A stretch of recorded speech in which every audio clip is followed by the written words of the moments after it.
My name is By May Richardson White. I'm the mother of Alphaeus Gerod Capers, my son that was killed now 30 years in 93, June 4th. Um, a child that I cherish and miss very, very much. And I'm glad to be doing these things to honor him. I've been involved with several things. Um I have joined Miss Gwen Carr in her struggle. I have joined my cousin Nicholas Hayward with his struggle. Um and I have, and the mothers of the moment. It's quite a few things that we have been doing in the neighborhood also. We did a little skit about grieving mothers, and we named it Mom. And uh, we did it during the COVID. We had a little. They gave us a little donation from NY NYDC, and they told us to take it and do things in the neighborhood with it, and do some programs for the kids and the people in the neighborhood. So one of the things I opted to do was something with the grieving mothers.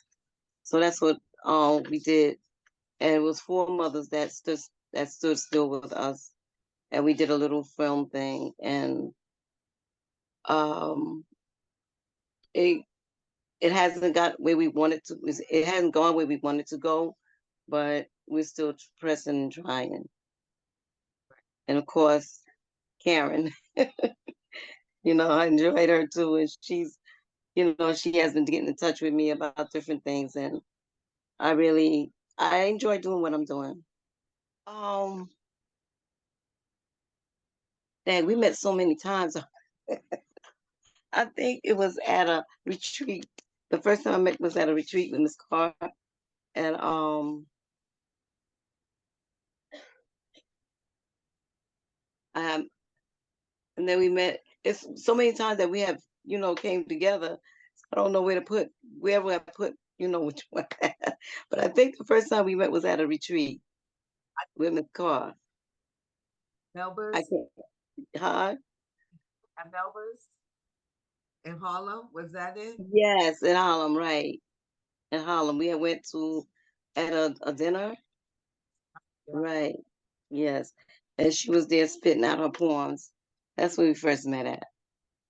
And then the other times was when we came together for Eric Garner's I think it was his the in July for the anniversary of one of his death. And again we met at the last we came together again at this year at the in Gala and Staten Island, and going to his car events again. Yeah, oh, yeah. Well, it's it's so much things that's going on in the world, and it's hard to put it's hard to put what's important in front of anything because there's so much going on. So with me, I feel that I take it like day at a time. And now it's nothing really that comes up that really surprised me or really shocks me anymore. I can say that um at this last 2 weeks I have had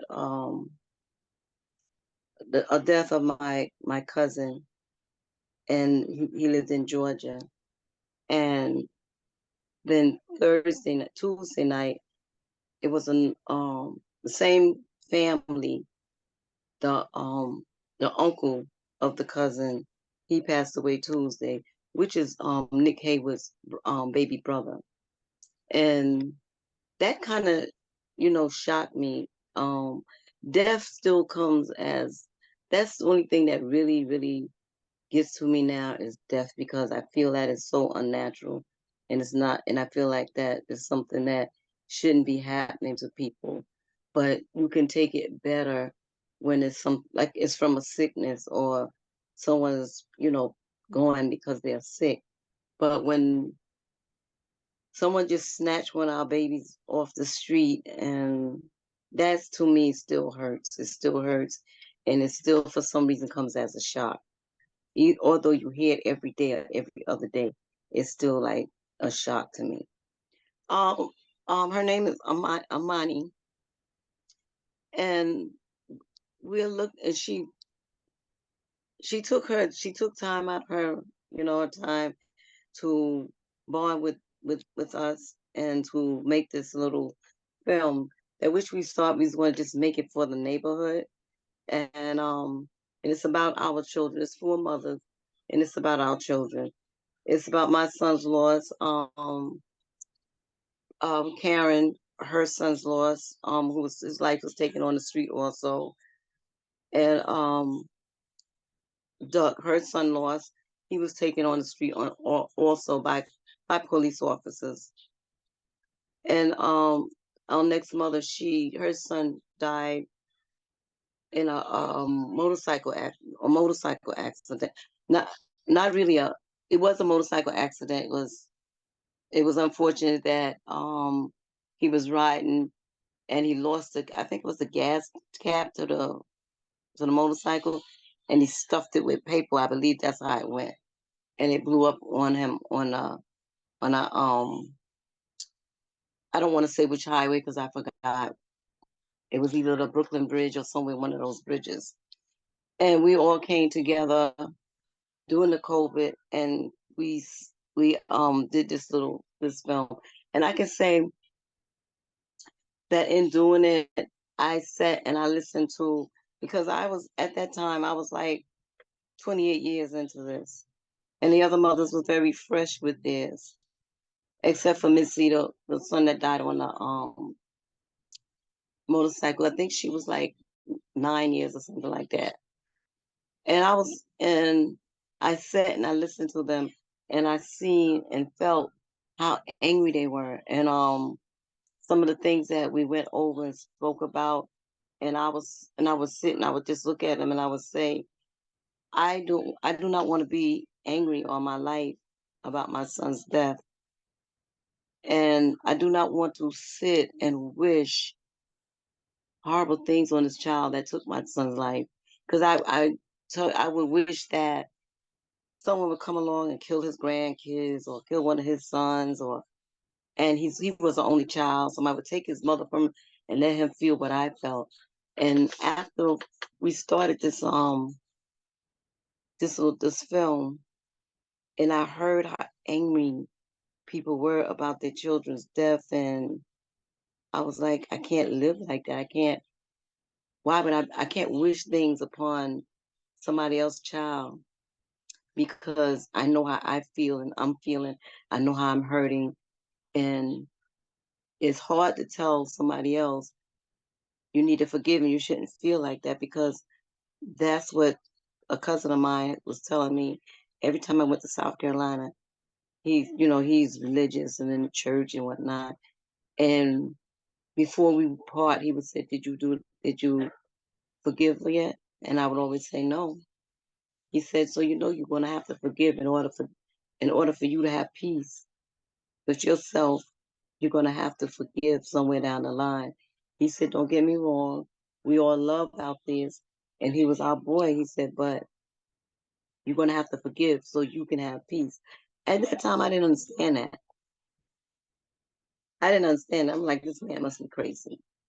So listening, sitting around talking to them, and I came upstairs and I sat down, I cried, and I cried, and I said, he's right. You know, I have to, because I can't go to bed every night, or every time that this come upon me and wishing why you ain't take somebody's life yet, why you haven't did this to this person yet. That is wrong. That is wrong. And I ask God to forgive me for even thinking like that. Because I didn't know any better at the time. And sometimes being around other people and grouping up with other people and speaking on things that hurt them gives you wisdom.